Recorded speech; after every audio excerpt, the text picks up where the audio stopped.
Confesión Bautista de Fe de 1689. Capítulo 21. De la libertad cristiana y de la libertad de conciencia.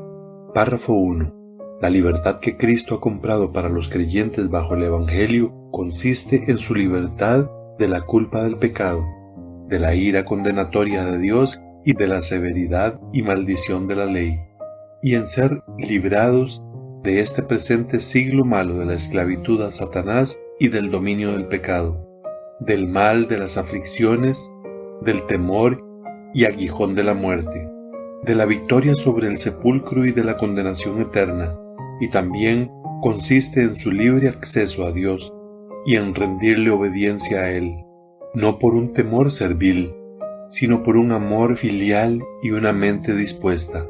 Todo esto era sustancialmente aplicable también a los creyentes bajo la ley, pero bajo el Nuevo Testamento la libertad de los cristianos se ensancha mucho más porque están libres del yugo de la ley ceremonial a que estaba sujeta la Iglesia judía, y tienen ahora mayor confianza para acercarse al trono de gracia, y tienen una comunicación más plena con el Espíritu libre de Dios que ordinariamente tenían los creyentes bajo la ley. Párrafo 2. Solo Dios es el Señor de la conciencia, y la ha hecho libre de las doctrinas y los mandamientos de los hombres que sean en alguna manera contrarios a su palabra, o que no estén contenidos en esta.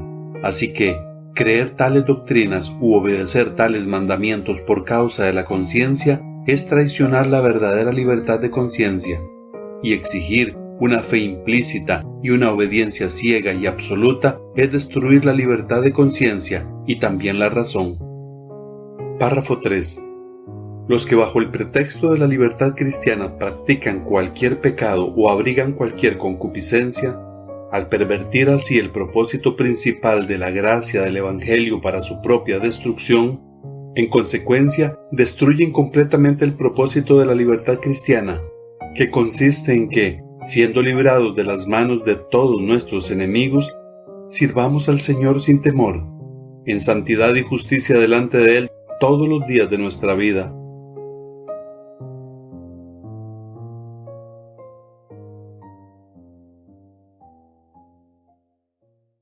Capítulo 21.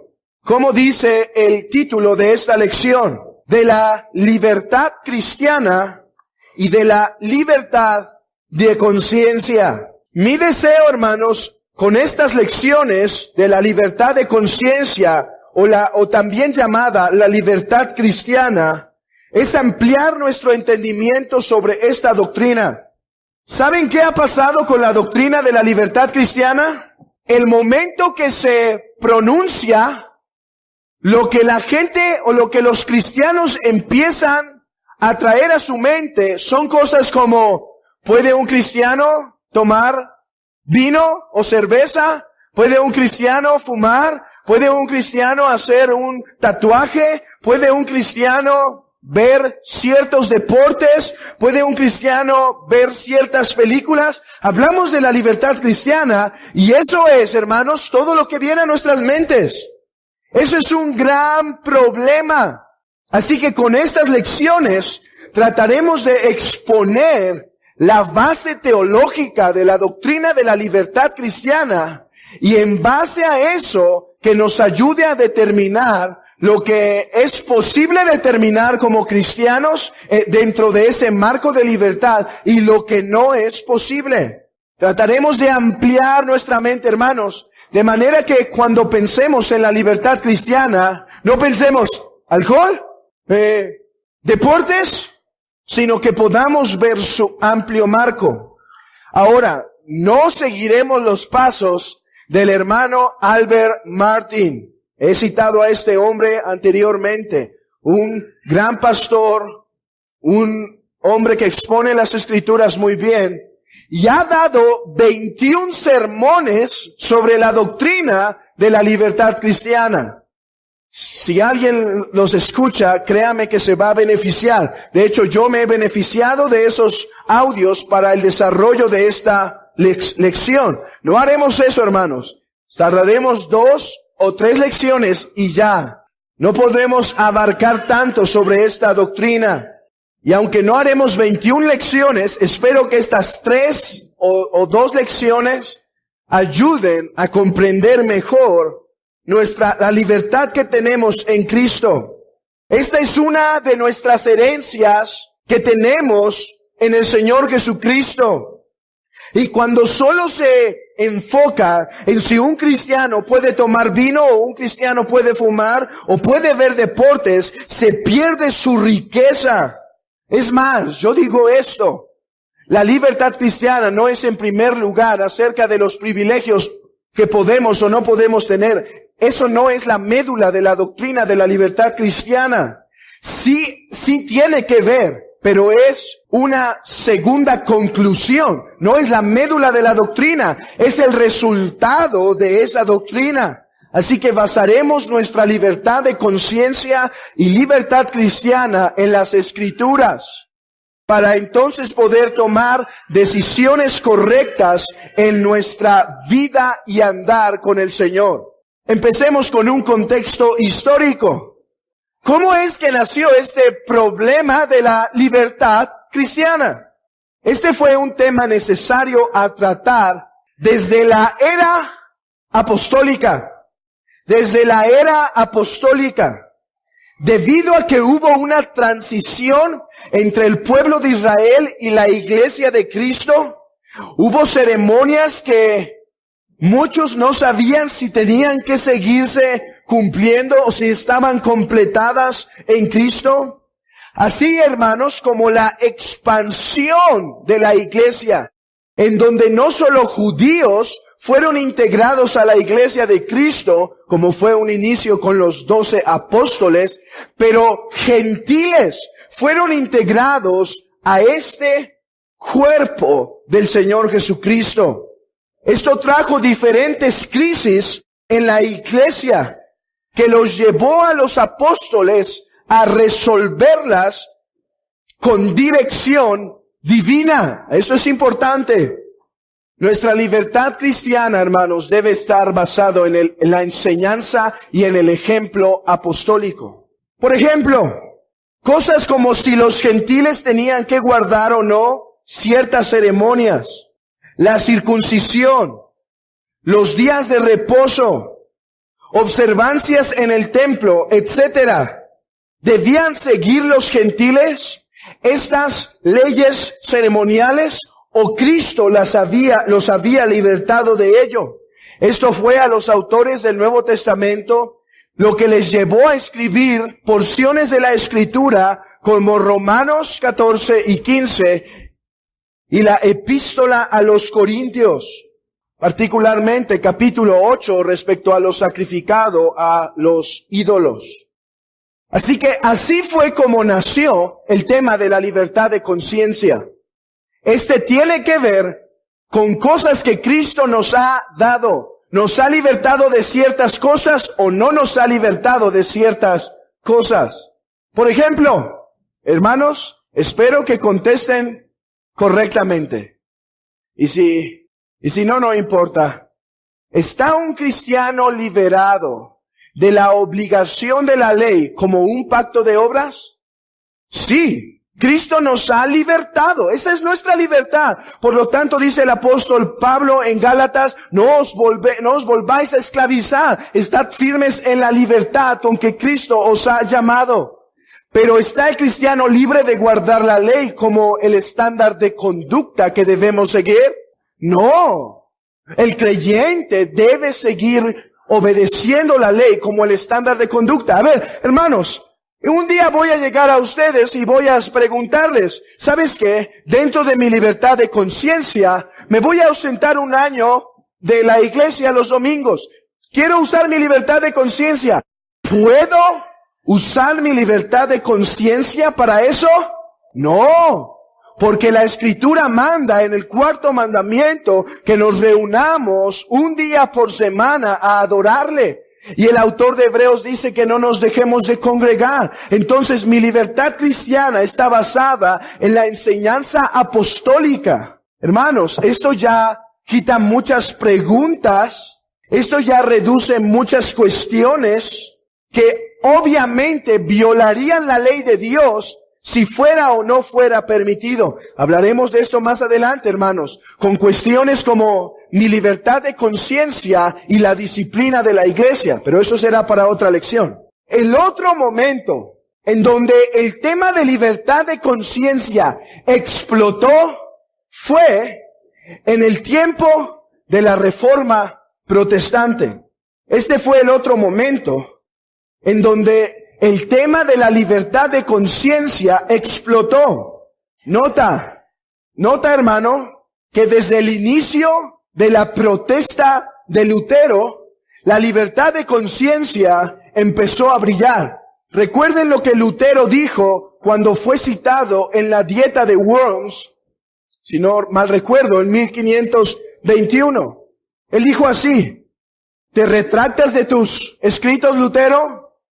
Y él contesta: a menos que sea convencido por las Santas Escrituras o por un buen razonamiento, dice, no me voy a retractar. Y primero explica que no es bueno ir en contra de lo que Dios ha revelado, pero después dice esto: porque no es sabio ni seguro ir en contra de la conciencia. Primero puso a Dios como no me retracto porque no es sano desobedecer a Dios. Pero en segundo lugar, no es sabio ir en contra de la conciencia. No es sabio ir en contra de la conciencia. El otro lugar en donde este tema salió, aunque ustedes no lo vayan a creer, es en la misma institución de la religión cristiana hecha por Juan Calvino. Noten lo que dice en el libro 3, la institución está formada de 4 libros, en el libro 3, capítulo 19, párrafo 1, dice así: no hay que olvidar cuando hablamos del proyecto de reunir en breve recopilación.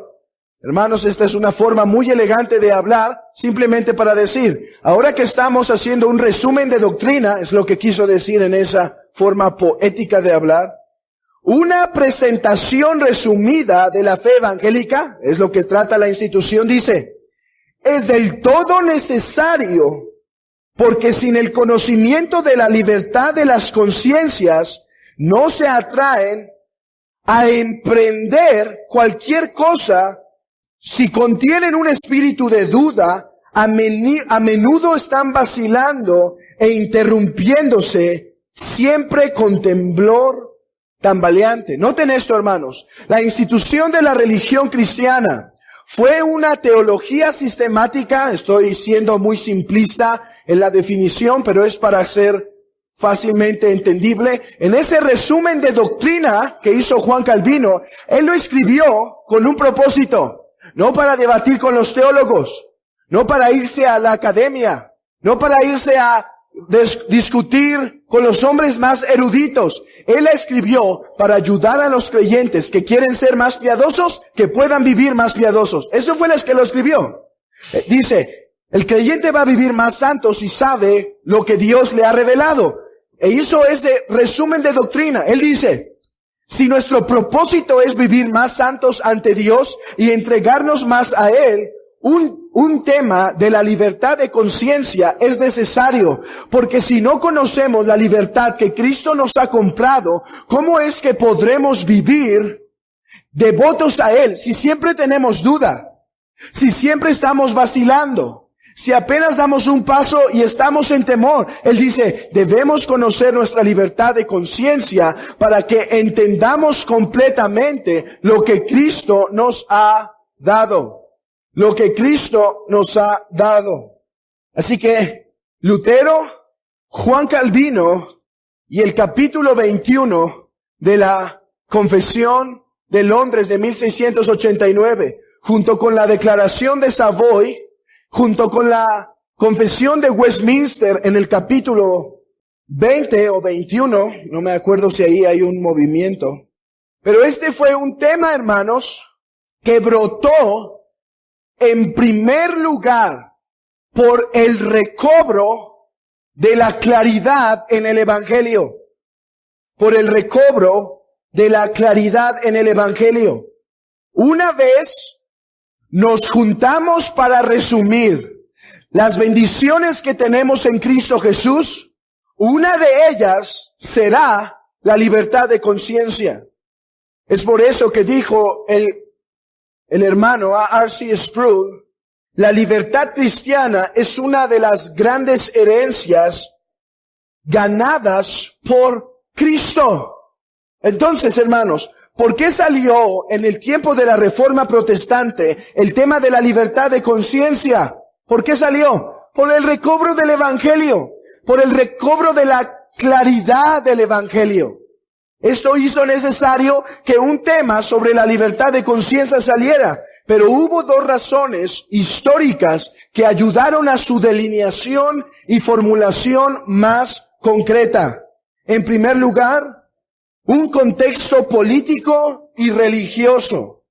Había, hermanos, ciertas problemáticas históricas respecto a la política de estos tiempos que hizo a estos hombres delinear la doctrina de la libertad de conciencia. Por ejemplo, la iglesia anglicana era gobernada por los reyes de Inglaterra y una vez se mandó que todos los clérigos, que todos los pastores de la iglesia anglicana, iglesia, hermanos, que en un tiempo sus 39 artículos fueron bastante reformados, muy buenos artículos de fe. Sin embargo, ellos creían, los reyes de Inglaterra, creían que ellos podían imponer lo que quisieran, siempre y cuando no fuera pecaminoso, sobre los creyentes. Entonces dijeron a los pastores, de ahora en adelante todos usarán estas vestiduras clericales, estas vestiduras que reflejarán su oficio de pastores. Algunos aceptaron sin problema. Dijeron, ok, eso no lo manda la Escritura, pero tampoco es pecado. Hay que ponérnoslas. Pero otros, de aquí es donde empiezan a hacer el término puritanos, ellos dijeron, yo sé que no es pecado, pero aquí hay un principio equivocado. Los reyes no pueden mandar, no pueden requerir u ordenar a la iglesia que haga o no haga ciertas cosas. Entonces, si empezamos con las vestiduras, después ¿puede el rey de Inglaterra decir no enseñes esto o sí enseña esto? Entonces dijeron, no las vamos a poner. Y hermanos, la historia ahí empieza a desarrollarse con un decreto que se llamó el decreto de uniformidad, de tener una unidad externa. El fin es que esto acabó en una persecución para estos hombres. Así que, hermanos, fue este contexto político que dijo, Cristo es Señor de la conciencia, y aunque los reyes tienen poder político dado por Dios, no obstante, su esfera de autoridad no se debe pasar a la esfera de autoridad de la iglesia. Vean eso, hermanos. Hay otro grupo históricamente que se rechaza en la confesión. Algunos dijeron, ok, la política no se debe entrometer en las cosas de la iglesia, y llegaron a este extremo. Ellos dijeron, por lo tanto, rechacemos a la política. Ellos no tienen ninguna autoridad. Eso no fue lo que dijeron los puritanos. Eso no fue lo que dijo la confesión de fe. Ellos dijeron, ellos tienen una esfera de autoridad que debemos respetar. Ellos pueden dar ciertos decretos civiles, debemos someternos. Ellos pueden requerir ciertos impuestos, debemos pagarlos. Pero eso no significa que ellos pueden entrometerse en las decisiones de la iglesia. Eso fue lo que pasó en Ginebra un tiempo. Eso fue por lo cual expulsaron en 1538 a Calvino de Ginebra, porque ellos querían gobernar y decir, Calvino, no nos andes disciplinando a la gente de la iglesia. Los estás disciplinando a estos poderosos de Ginebra. No los disciplines, se los van a ofender. Y dijo Juan Calvino, eso no es como las cosas trabajan. Aquí hay una soberanía en la iglesia y no me puedo someter si me dicen que haga o no haga ciertas cosas. Si me dicen que pague impuestos, los pago, pero que no discipline o que haga ciertas que no haga ciertas cosas, no lo puedo permitir. Por lo tanto, fue expulsado en 1538. Y así podríamos ir con otros ejemplos. Pero este fue el contexto político. Ahora veamos un poco del contexto religioso. Había también un contexto religioso que hizo necesario a los reformadores delinear la doctrina de la libertad cristiana. ¿Cuál era este contexto religioso? Estaba muy vinculado a Roma. Por ejemplo, ¿pueden los papas y los concilios requerir la fe de los laicos sin demostrarlo por medio de las Escrituras? ¿Qué opinan, hermanos? ¿Pueden los pastores requerir de la grey fe en doctrinas sin demostración en la Escritura? Si dicen que sí, entonces el purgatorio es una doctrina que deberíamos creer. Hermanos, nuestra libertad de conciencia dice que a menos que sea revelado por las Santas Escrituras y la buena y necesaria consecuencia, no debemos creer otra cosa aparte de lo que la Biblia enseña. Pero no solo en cuestiones de doctrinas, ahí es donde cayó la doctrina del purgatorio. Si no está enseñada claramente en las Escrituras, ¿debemos creerlas? Más bien, no solo no está enseñada en las Escrituras, contradice las Escrituras. Pero hay otra cosa. No solo en cuestiones doctrinales, pero en prácticas. ¿Puede el Papa y los concilios requerir ciertas prácticas de los creyentes que no estén mandadas en las Escrituras? Voy a tratar de bajar este concepto y van a ver que van a poder decir, ahora entiendo qué es libertad de conciencia. ¿Pueden los que están en el servicio al ministerio estar casados o deben permanecer solteros todos los que se dedican a la obra del ministerio? Deben. Hermanos, esa fue una de las primeras acciones que hizo Martín Lutero, ¿saben? Él una vez pidieron que trajera de una colonia cercana, de un pequeño condado cercano, y unas monjas estaban pidiendo, eran 12, y dijo, por favor, ayúdanos a escapar de aquí. Entonces las mujeres fueron guardadas en barriles de arenque. ¿Saben qué es el arenque? Es un pescado apestoso, muy apestoso. Y entonces su amigo, que era mercader, tenía estos barriles de arenque. Fue a dejar su descarga de arenque y se las trajo a ellas por la noche en esos barriles. Y lo que hizo Lutero cuando estas mujeres llegaron fue intentarlas regresar a su casa y rogar a sus padres. Ellas no han violado nada que Dios no demande. Recíbalas en su hogar. Y cuando no las recibían, las empezó a casar. Digo, es la voluntad del Señor que tú estés casado. Y así empezó, hermanos, y fue que 2 años o 1 año después, él tomó a Catarina Bombora para hacerla su mujer. Esa es otra cosa, hermanos. Los votos, vean el problema existencial en el tiempo de la Reforma sobre la libertad de conciencia. ¿Podían romper los votos de celibato que habían hecho los monjes? Lutero dijo, sí, deben romper los votos. Fueron votos ilegítimos y en contra de las Escrituras. Los monjes deben romper los votos y casarse. Roma, ni ninguna autoridad eclesiástica tiene la autoridad de requerirles su fe en una doctrina que no sea claramente expuesta en las Escrituras o deducida por buena y necesaria consecuencia. No deben creer nada que no pueda ser comprobado con las Santas Escrituras. 2, no deben obligar sus conciencias a nada que las Escrituras no requieran. Lo que quiero decir es, alguien puede decir, yo quiero ser ministro, pero no me quiero casar. Tampoco se le puede decir, no, cásate. Hay esa libertad de conciencia de hacerlo o no hacerlo. Pero no puede haber una autoridad eclesiástica que domine las conciencias. Ahorita pueden saltar ciertas dudas. Después vamos a ver ¿cómo se relaciona la libertad de conciencia con el gobierno y la disciplina de la iglesia? Porque no son contradictorias, son amigas estas doctrinas.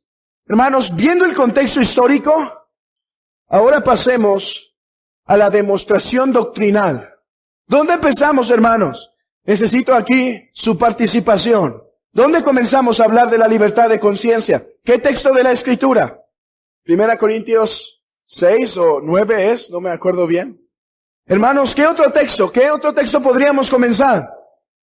Esperaba textos como Romanos 14, Romanos 15, 1 Corintios. ¿Saben? Ninguno de esos.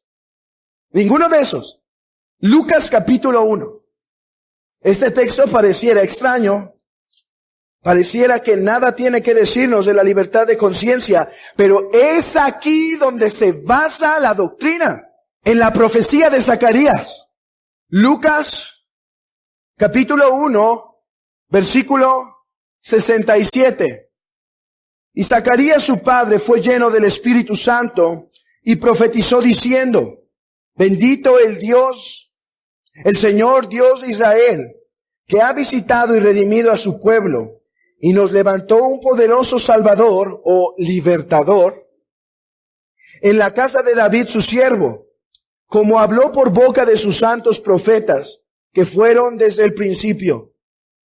Salvación de nuestros enemigos y de la mano de todos los que nos aborrecieron, para hacer misericordia con nuestros padres y acordarse de su santo pacto, del juramento que hizo Abraham nuestro padre, que nos había de conceder, que librándonos de nuestros enemigos, sin temor le sirviéramos en santidad y en justicia delante de él todos nuestros días. Y tú, niño, profeta del Altísimo serás llamado, porque irás delante de la presencia del Señor para preparar sus caminos, para dar conocimiento de salvación a su pueblo, para perdón de sus pecados, por la entrañable misericordia de nuestro Dios, con que nos hizo desde lo alto la aurora, para dar luz a los que habitan en tinieblas y en su sombra de muerte, para encaminar nuestros pies por camino de paz. Y el niño crecía y se fortalecía. Pero aquí está, hermanos, el texto clave para entender la libertad de conciencia. Versículo 74. Que librándonos de nuestros enemigos, sin temor le sirviéramos. Que librándonos de nuestros enemigos, sin temor le sirviéramos. Versículo 68. Bendito sea el Dios de Israel, que ha visitado y redimido a su pueblo. O sea, libertado. Redimir es rescatar. Redimir es rescatar. Versículo 71. Salvación de nuestros enemigos y de la mano de los que nos aborrecieron. Este texto es base para comprender nuestra libertad. Si vamos a hablar esta doctrina, hermanos, si vamos a hablar de esta doctrina de la libertad de conciencia, sin ninguna relación con la persona y obra de Cristo, estamos por el mal camino. Pregunta, ¿es la libertad de conciencia una bendición ganada por Cristo?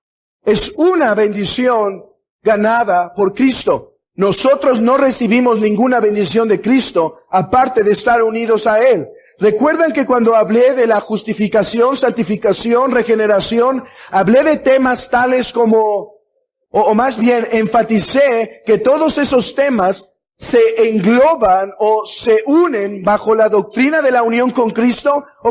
También la libertad de conciencia. Esto fue algo que Cristo ganó, esto fue algo que Cristo adquirió. Y lo primero que este texto presupone, hermanos, es que una vez fuimos esclavos.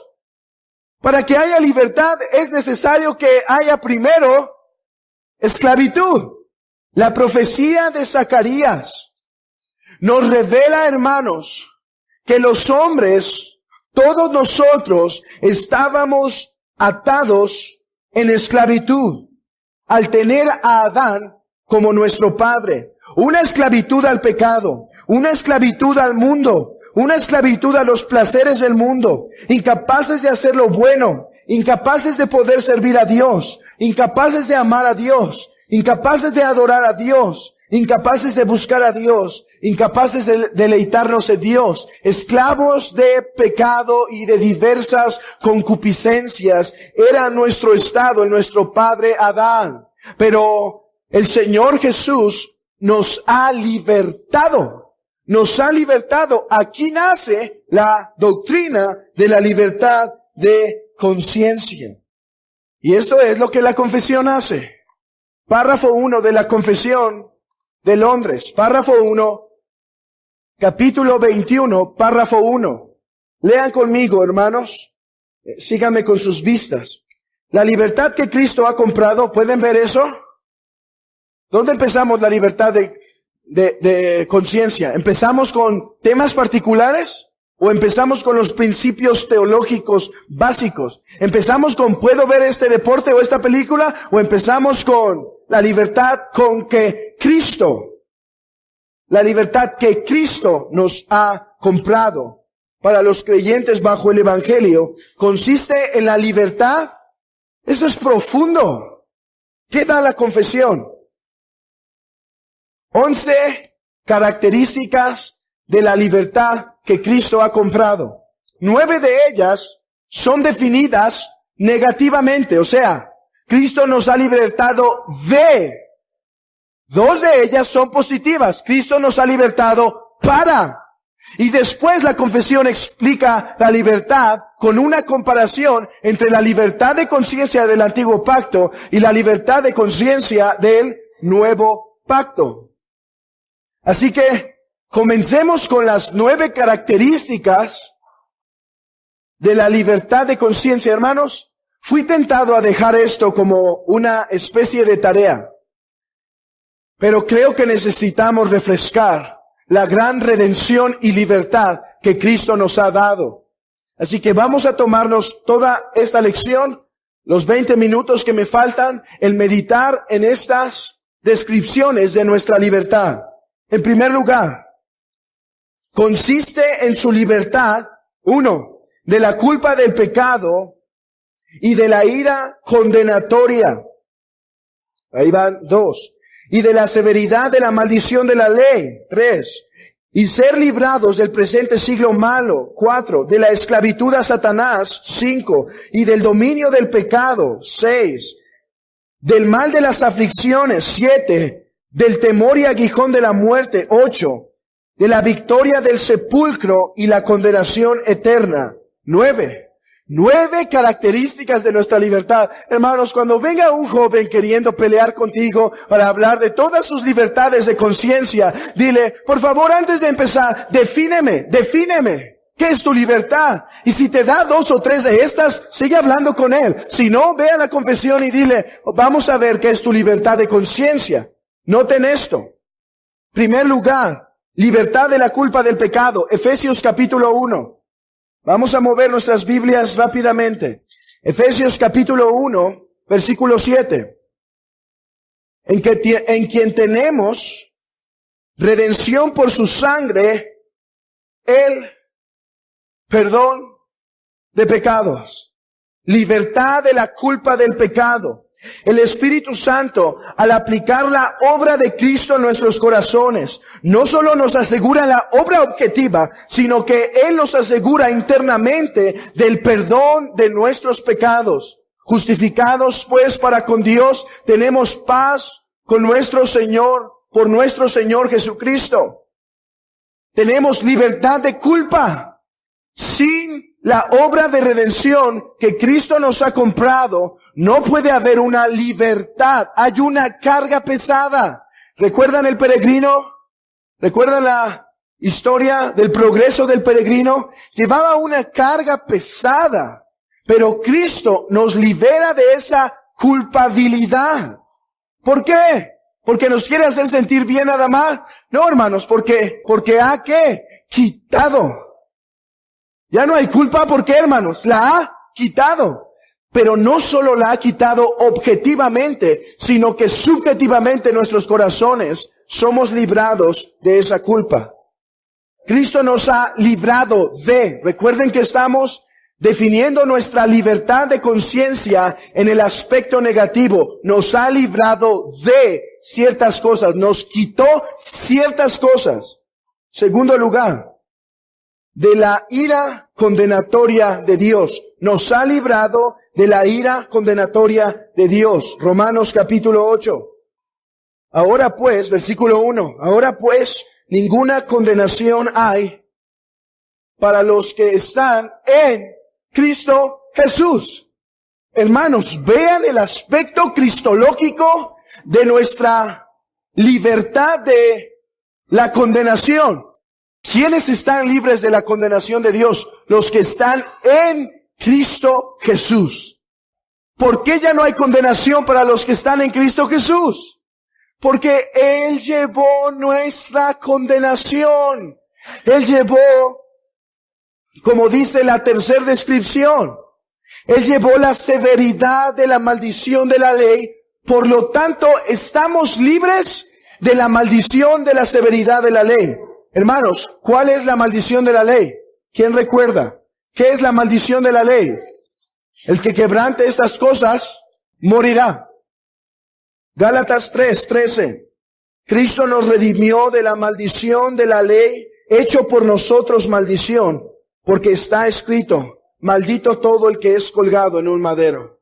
Cristo nos libró de la severidad de la maldición de la ley. Hermanos, he decidido tomar este tiempo de describir nuestra libertad, porque tan solo al leerlas, el corazón se enciende. Vean la herencia que tenemos en Cristo Jesús. Delante de Dios para nuestra justificación, no hay ni una violación ante sus ojos de nuestra parte a la ley. No hay.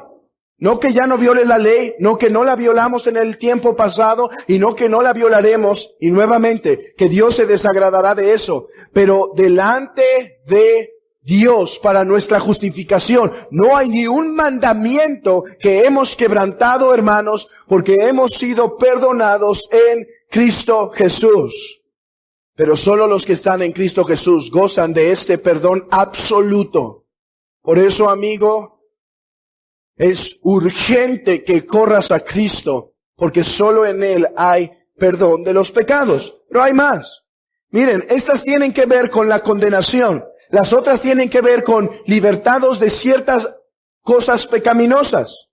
Por ejemplo, hemos sido librados del presente siglo malo. Gálatas capítulo 1. Gálatas capítulo 1, versículo 4. El cual se dio a sí mismo por nuestros pecados, para librarnos del presente siglo malo.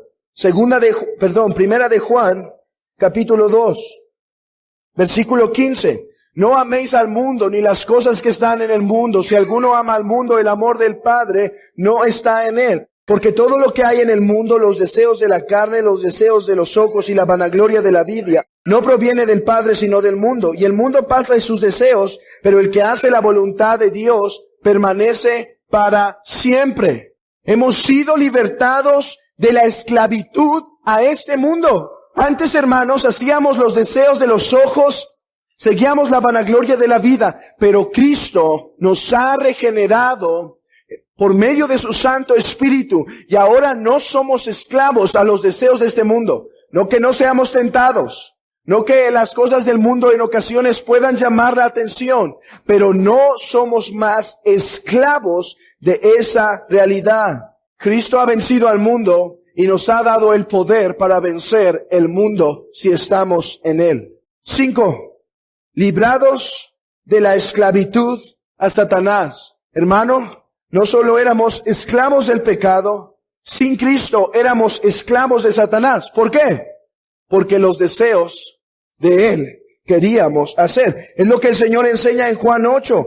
Vosotros sois de vuestro padre el diablo, porque los deseos de vuestro padre el diablo queréis hacer. ¿Qué quería hacer el diablo? Matar a Jesús. ¿Qué querían hacer los fariseos? Matar a Jesús.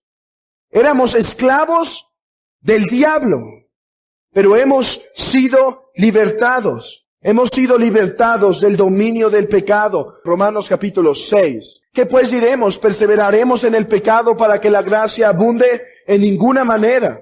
Porque los que hemos muerto al pecado, ¿cómo viviremos aún en él? ¿O no sabéis que todos los que hemos sido bautizados en Cristo Jesús, hemos sido bautizados en su muerte?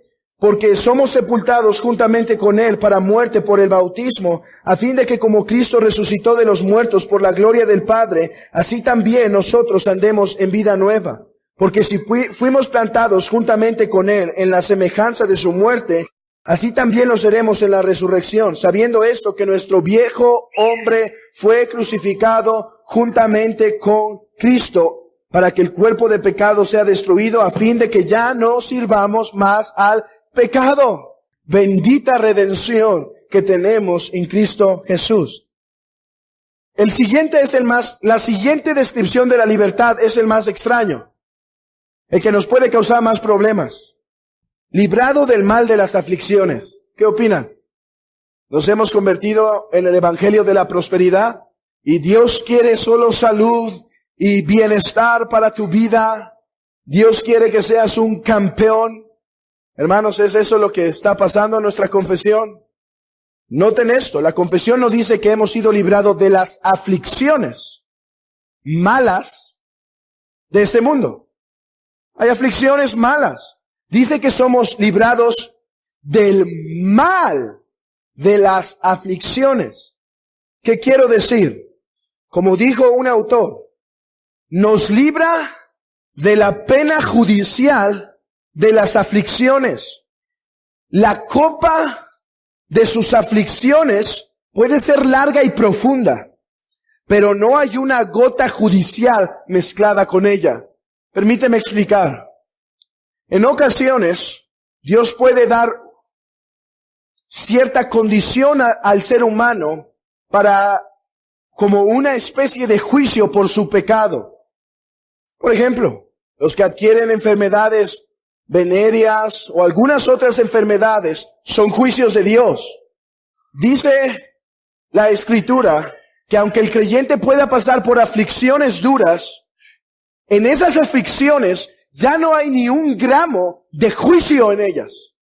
Él da la copa, pero ya no hay juicio en la copa.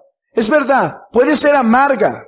Es verdad, puede ser dolorosa, pero no hay más juicio en esa aflicción, sino que a los que aman a Dios, todas las cosas les ayudan a bien. A los que conforme a su propósito son llamados, o de una forma más poética, en los Salmos, dice el Salmo 119, versículo 71, bueno me es haber sido humillado, para que aprenda tus estatutos.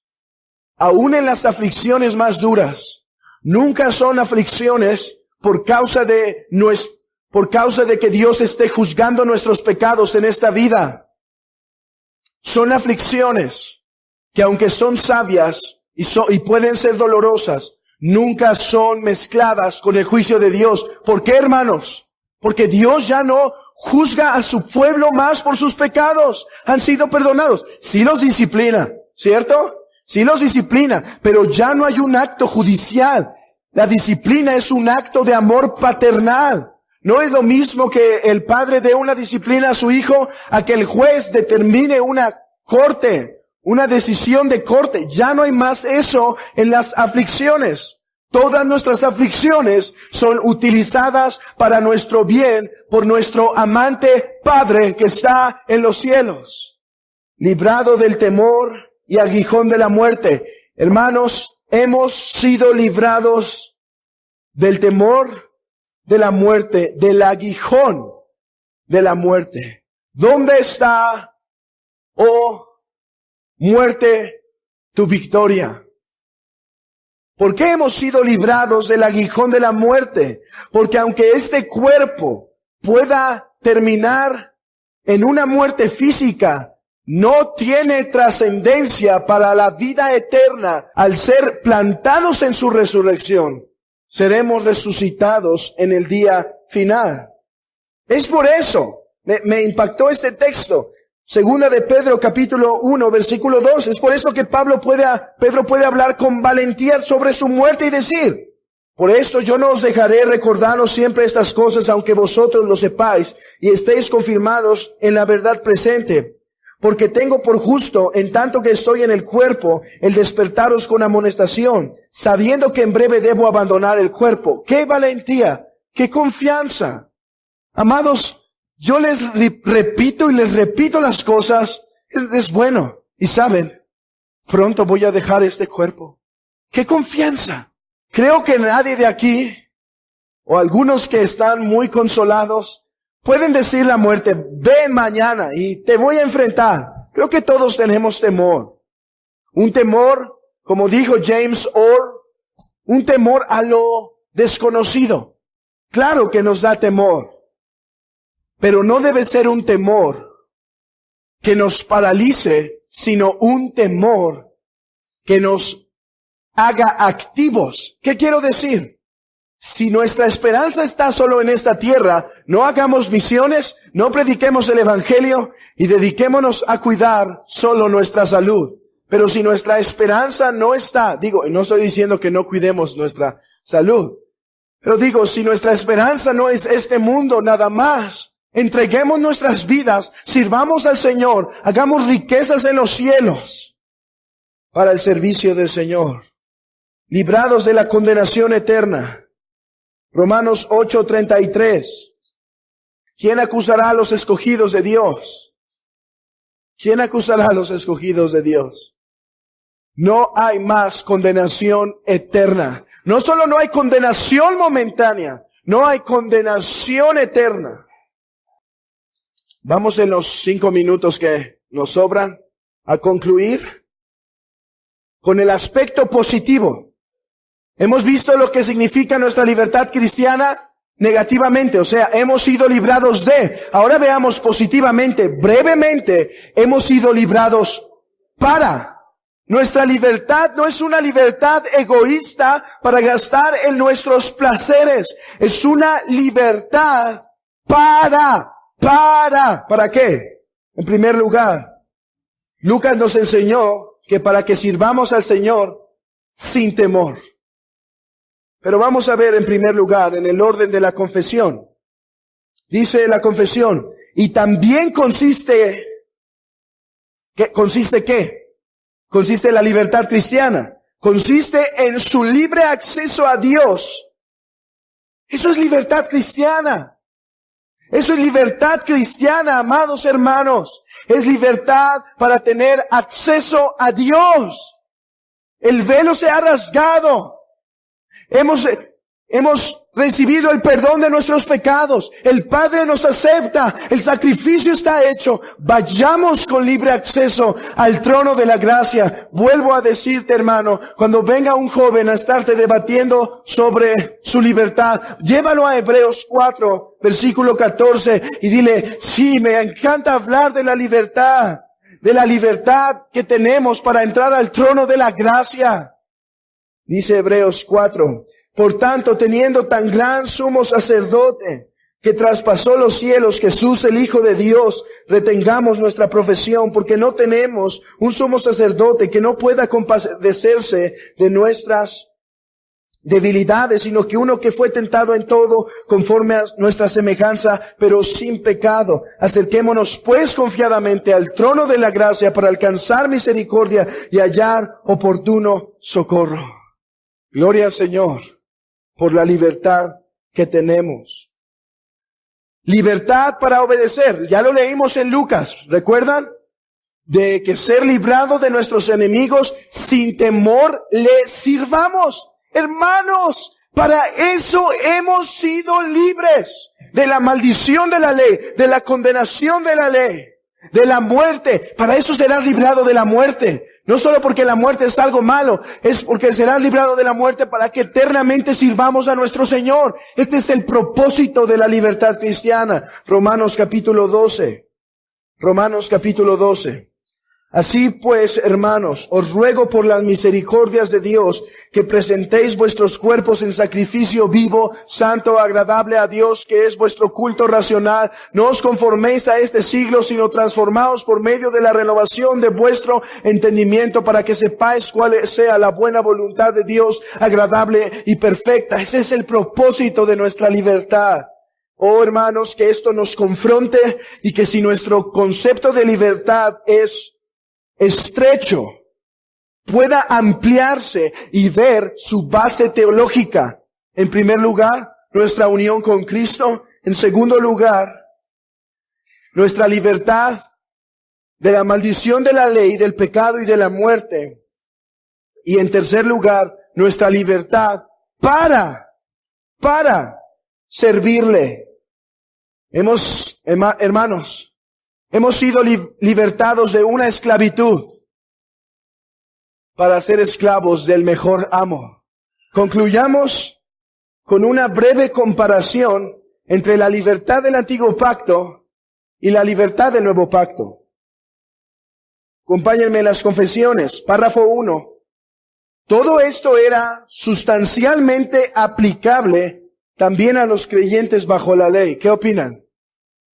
Todo esto, hermanos, todo esto era sustancialmente aplicable para la ley.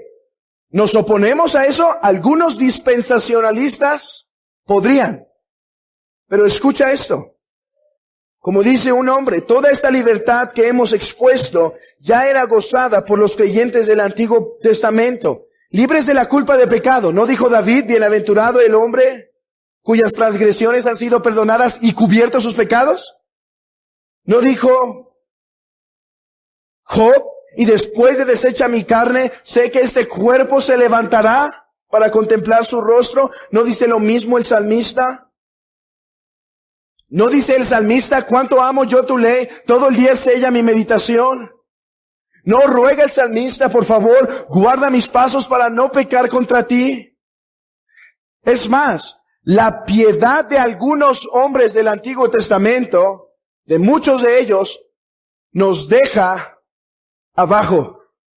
¿Por qué? Porque ellos ya gozaban de esto. Una forma de demostrar esto es yendo a Gálatas y viendo que la fe que nosotros tenemos es la misma fe que ya gozaba Abraham, nuestro padre. De modo que los de la fe son bendecidos con el creyente Abraham. Hermano, esta libertad es una que hemos gozado con el mismo Abraham, con el mismo Jacob, con el mismo José, con el mismo David.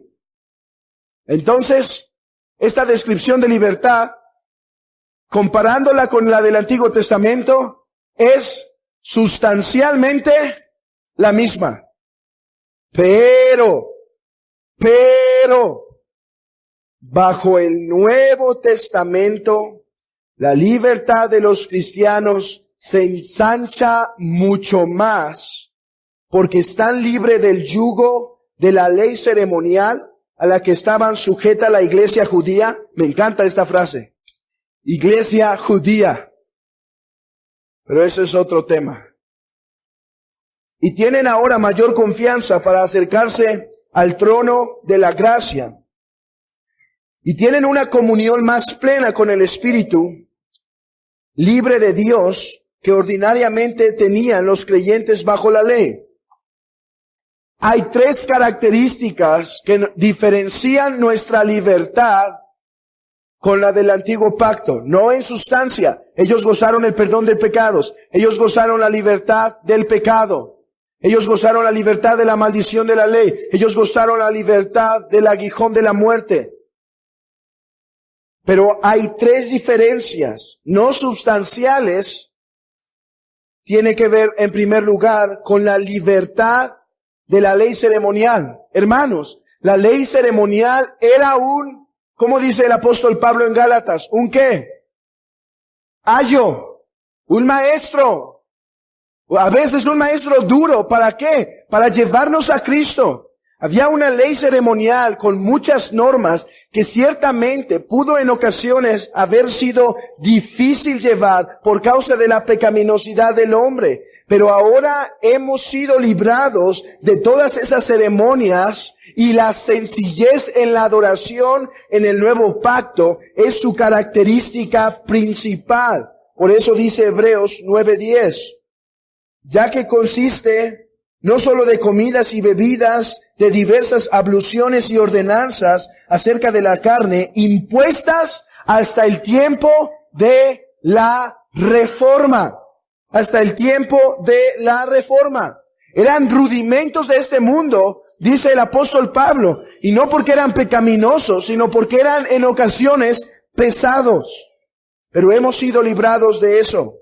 Además, una mayor confianza para acercarnos al trono de la gracia. Hermanos, esto nos debe exhortar. ¿Cuánta confianza tenía David para entrar al trono? ¿No es verdad? Sus oraciones. Oh Señor, cuánto amo yo tu ley. Oh Señor, mejor es un día en tus atrios que 1000 fuera de ellos. ¿Cuánto más si nuestra libertad es mayor porque tenemos más luz del Evangelio, porque sabemos lo que Cristo ha logrado, porque hemos visto que el velo ha sido rasgado? ¿Cuánto más libertad deberíamos gozar en el trono de la gracia? Y mayores comunicaciones del Espíritu Santo. Número 3, mayores comunicaciones del Espíritu Santo. Entonces concluimos que la libertad cristiana consiste en primer lugar del don de Cristo, aplicado por el Espíritu Santo, el ser librados de nuestros enemigos que nos impedían el servicio y el nacido del amor, nacido de un corazón sincero a Dios. Eso es la libertad cristiana. Si memorizamos esto, es suficiente para entender la libertad cristiana. Ser librados de los enemigos que nos impedían un servicio de corazón sincero al Señor. Eso es libertad en Cristo.